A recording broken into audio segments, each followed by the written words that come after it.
Hello to all artists and creative minds. In this video, I'd like to share how I created highly detailed skin for a female character. The goal was to develop a fully customized character based on MetaHuman.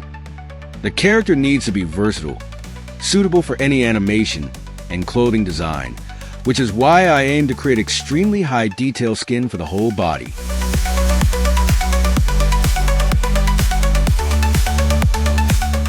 You may know that in standard MetaHuman, only the face has an 8K texture, while the entire body is limited to 4K. Considering how much area the face occupies compared to the rest of the body, this resolution wasn't enough for me. I could have made a 16K texture for the whole body, but such textures are harder to process than several 4K textures, and 16K also would be the resolution limit.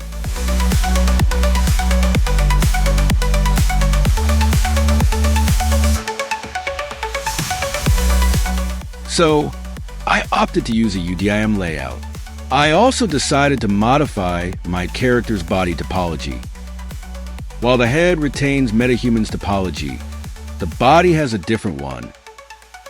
I created a single model and merged the head and body topologies into one mesh.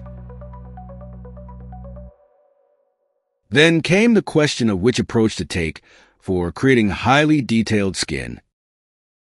The first thought was to use ZBrush, but to achieve the same level of detail for the body as for the head, ZBrush requires substantial computer resources. One option is to use HD geometry and work in smaller sections. This is not convenient. Without HD geometry, subdividing to level 7 or 8 makes layers challenging to use, and the computer can lag significantly, breaking the model into several parts in ZBrush, and struggling to make the seams invisible didn't work well for me either. I wanted the most simple and comfortable method as possible. When I create something, flexibility is essential. I aim for a non-destructive workflow that doesn't max out my computer's resources, so I can stay in a flow state without losing ideas while waiting for the computer to respond. This was my thought process. Ultimately, I decided to sculpt my model at level 5 for the base shape and main wrinkles. Then, to achieve highly detailed skin, I chose to create it directly as textures. In my view, this method had several advantages. To start, let's review exactly which textures are needed to create realistic skin and highlight its structure. First, we need a color texture. This texture doesn't necessarily need sharp details. Instead, its primary role is to provide a natural, non-uniform color.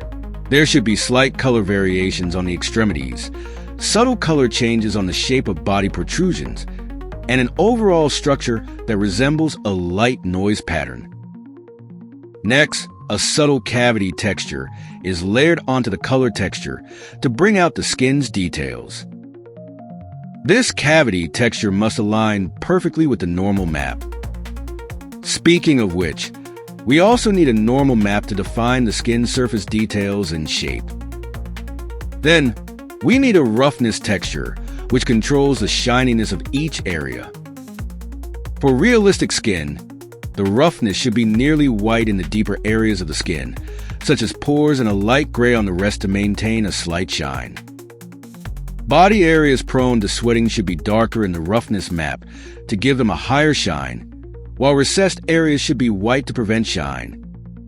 Finally, we have the specular texture, which determines the intensity of the shine in different areas. This texture essentially inverts the roughness texture with a few adjustments. In recessed areas, such as pores, the specular should be black, meaning no shine, while raised areas should have a lighter tone to create a more pronounced shine. For realistic skin, all these textures need to be synchronized. This means that the cavity, specular, roughness, and normal maps should all follow the same skin structure. Wherever there's detail in the normal map, the same detail should appear in the cavity, roughness, and specular textures. As far as I know, There are two programs that allow high-level professional creation and manipulation of textures for 3D objects, Mari and Substance Painter. I haven't used Mari yet, and Substance Painter has always been sufficient for my needs, so I chose it for creating the body texture. Let's now examine the human body and identify areas with distinct skin textures. First, there's the face. The face has a unique skin structure, including pores on the cheeks, the forehead between the brows,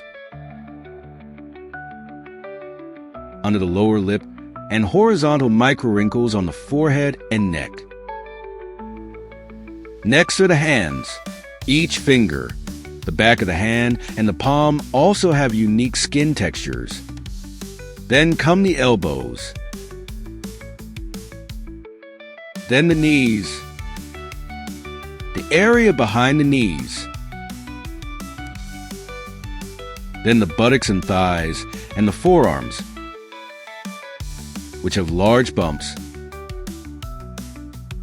The back between the shoulder blades, with skin texture featuring vertically aligned micro-wrinkles. Then the abdomen, with skin texture featuring horizontally aligned micro-wrinkles. These are the main areas. I think I didn't miss anything. The rest of the skin surface is relatively uniform. So, my idea was that the main layer would be a general skin structure onto which I would apply each of these areas with their unique textures as separate layers.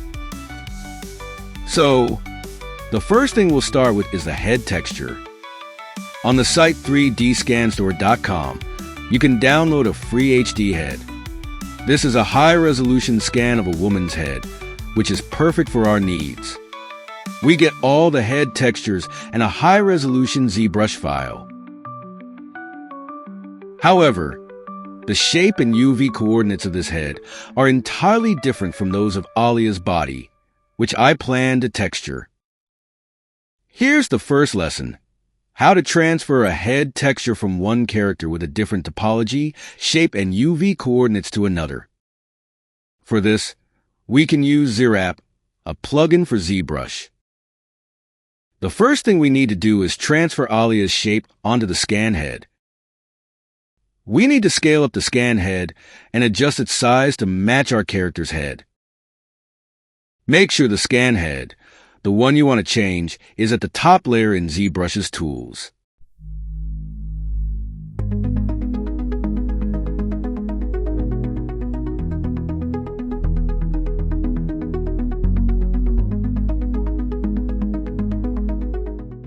To ensure textures transfer smoothly, I'll slightly close Alia's eyes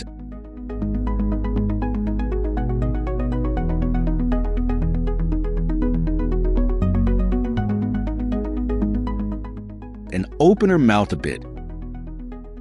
This way, when ZWrap projects the textures, they won't be cut off in these areas. Now, we can open ZWrap. I activate the Symmetry setting P, which stands for Possible Symmetry. This symmetry works best if your character isn't entirely symmetrical. I use the Select Splines method for mapping the shape coordinates in ZWrap. I outline the main lines around the eyelids.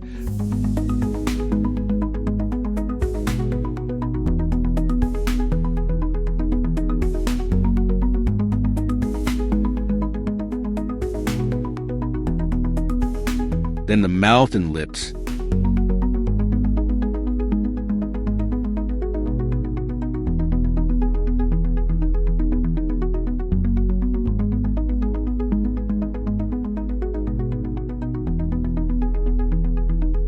You can also enable the wireframe display in the top menu under the View button.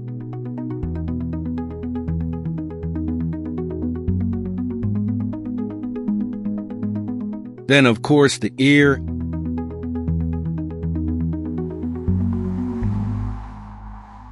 and finally, the nose. Now, we can activate the wrap.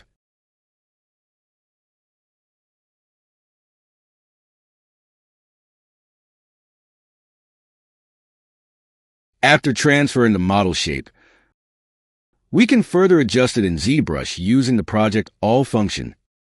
Be sure to turn off color projection to transfer only the shape. Now we can move on to transferring textures from the scan head to our character's head. But we need to move the layers with the scan head in the ZBrush tool below our character's layers. Open the Start Texture Transfer window in ZWrap. We can see the scan head with its UV coordinates and color texture.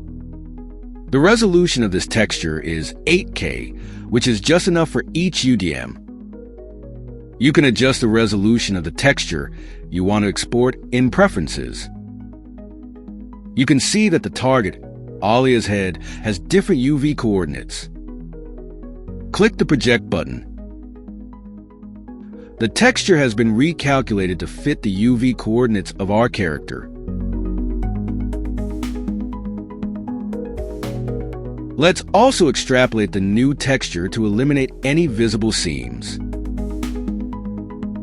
Now we can simply export our new texture. To recalibrate all textures, there's no need to close the window. Just click Import Texture and load the next texture, the roughness map. Do the same steps. Click Project, then extrapolate. The roughness texture is ready. Export it. Repeat the same process for the specular texture.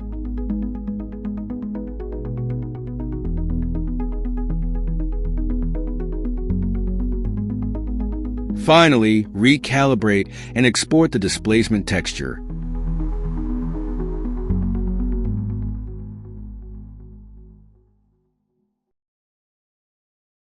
Now we have the complete set of textures for Alia's head. Next, we'll continue in Substance Painter. We start by creating a new scene and selecting our low poly model. Set the document resolution to 4K and make sure UDIMs are enabled. Check Preserve UV Tails per material and enable painting across tiles for convenience in this setup. Click OK. I'll adjust the field of view to avoid extreme perspective.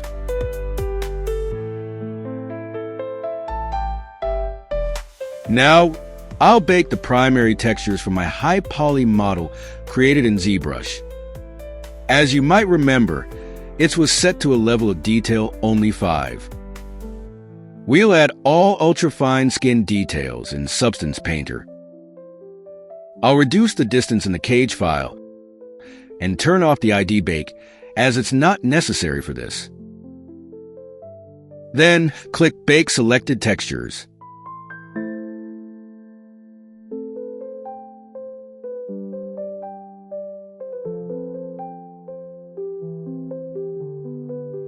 The baking is done, and we're back in the main Substance Painter section.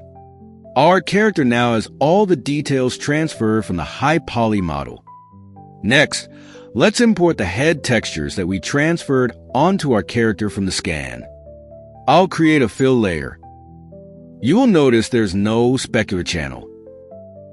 We'll add it by clicking the plus symbol in the texture set settings and enabling specular level. Now it's available. I'll disable the metalness and normal channels because we'll use specular level instead of metalness and a height channel instead of normal. I'll import the textures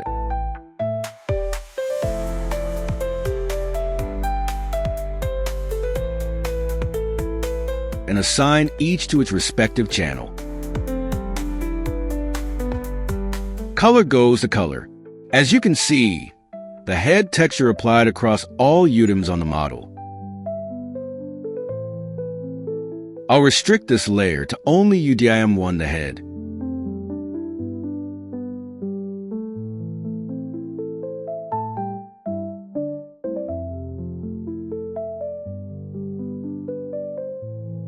Roughness goes to roughness. Specular to specular.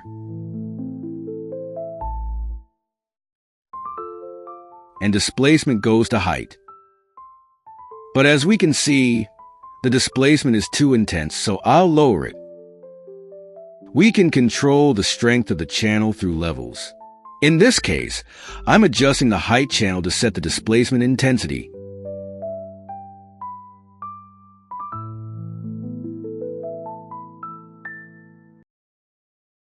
We'll do the same for specular.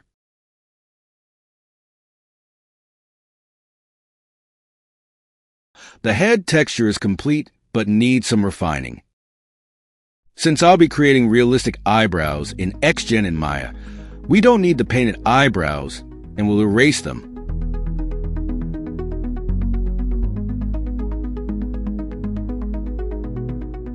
In Substance Painter, you can add a paint layer on top of a fill layer to make adjustments. I'll enable symmetry to paint both sides at once. I check which channels I need to edit.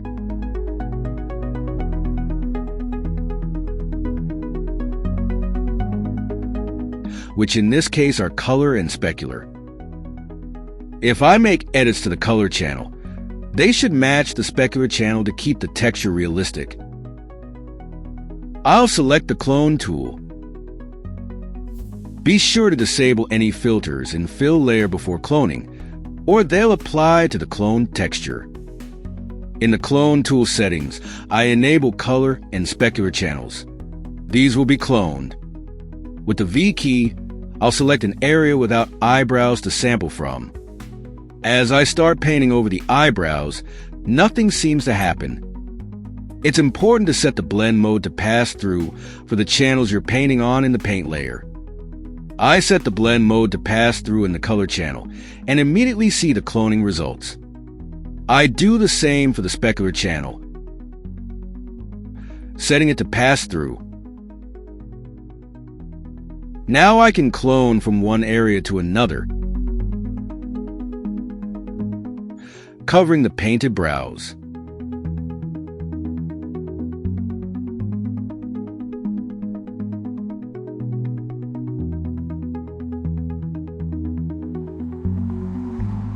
Re-enable any filters, and the head texture is complete.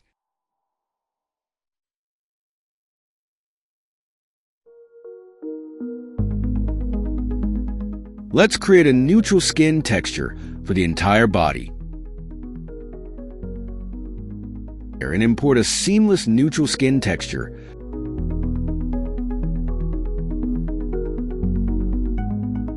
I add a new fill layer.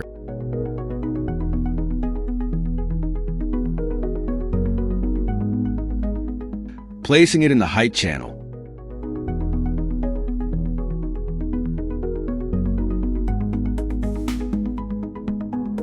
Set the UV coordinates to triplanar for even texture distribution.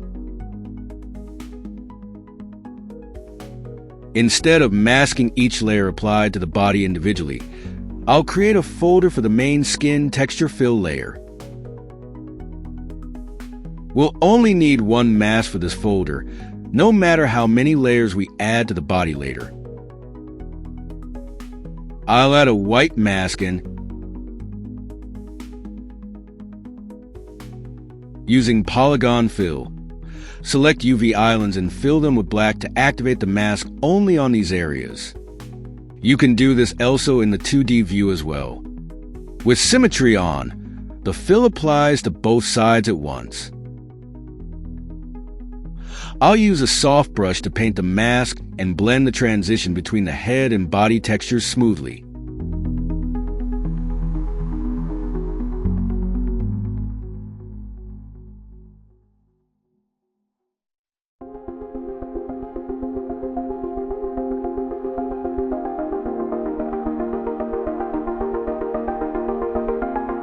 Adjusting the height channel with levels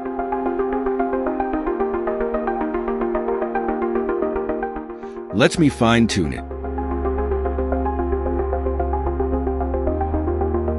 To view the height channel clearly, I enable the normal height mesh view mode. This shows how the height level will look as a normal map when exported to Unreal Engine. Although the body skin height layer is subtle, there's a color band between it and the head's normal map, indicating a displacement shift between the body and head. We need to fix this.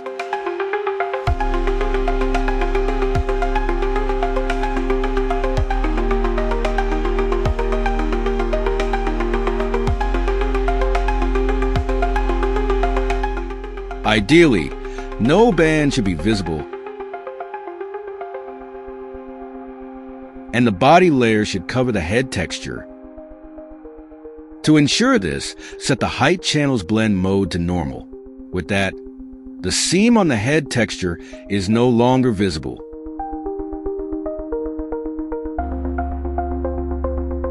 I'll fine-tune the body texture's displacement range again. The seam is gone, and the transition between body and head is smooth and natural. I'll adjust the skin texture tiling on the body.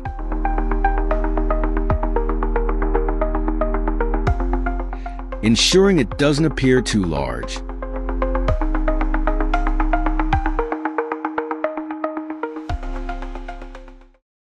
We still need to finish at least a base color texture for the entire body. I've already shown how to transfer a texture from one model with different topology, shape, and UV coordinates to your model. However, we only transferred one texture from onto a single UDIM. Now, I'll show you how to transfer the texture from a model with a single layout onto your character with multiple layouts, meaning UDIMs. I won't be repeating the process of wrapping the scan around your character, as I already demonstrated this with the head scan from 3dscanstore.com.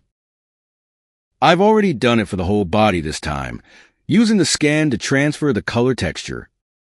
This skin has only one UV layout and one texture. The texture is slightly pale, and we'll need to enhance it in Substance Painter, but as a reference, it will work well. This texture has several imperfections. Also, its resolution isn't as high as I would like, but as I mentioned, the color texture doesn't need hyper-realistic details, since we'll add those ourselves with the height map. Alright, let's get started. Open Texture Transfer and Wrap. The texture on the scan model is 8K. If we distribute this texture across all UDIMs, it won't even reach 4K. So, we'll export it at 4K, since our Substance Painter scene is set to 4K. We won't lose any quality. To transfer the texture from the scan to your UDIMs, you will need to adjust the U or V offset in Preferences. Since my model's UDIMs are arranged horizontally, I'll adjust the U offset. Next, we follow the same steps as before. Click Project. As you can see, the texture has only applied to one UDIM. Then click Extrapolate. Finally, export the new texture and name it carefully to stay organized. Continue this process, changing the offset number each time.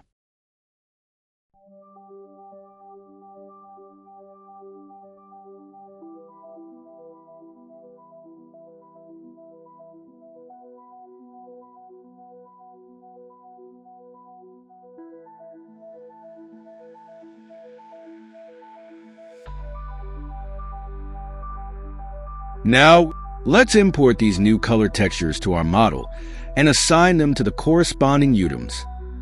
I'll place the head texture in a folder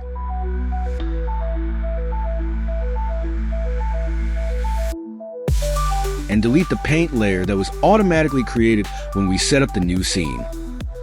Next, import the body textures.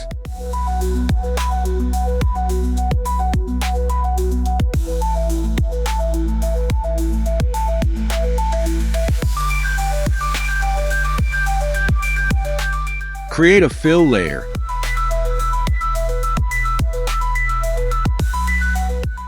Disable all channels except the color channel, and load the first texture into the color channel.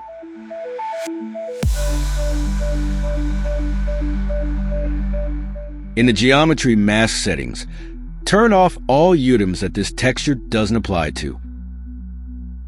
Create the next fill layer. Add the next texture and disable any unrelated UDIMs.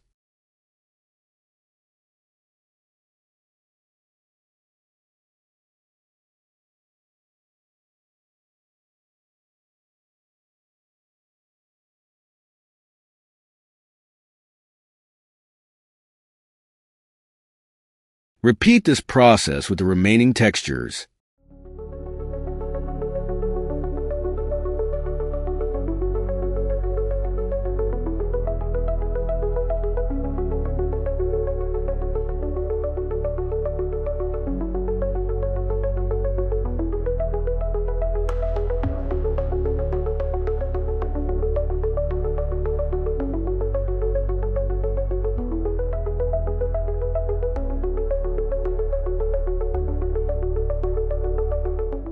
Now, all textures are correctly transferred to our character. If you liked this video and found it helpful, please give it a like.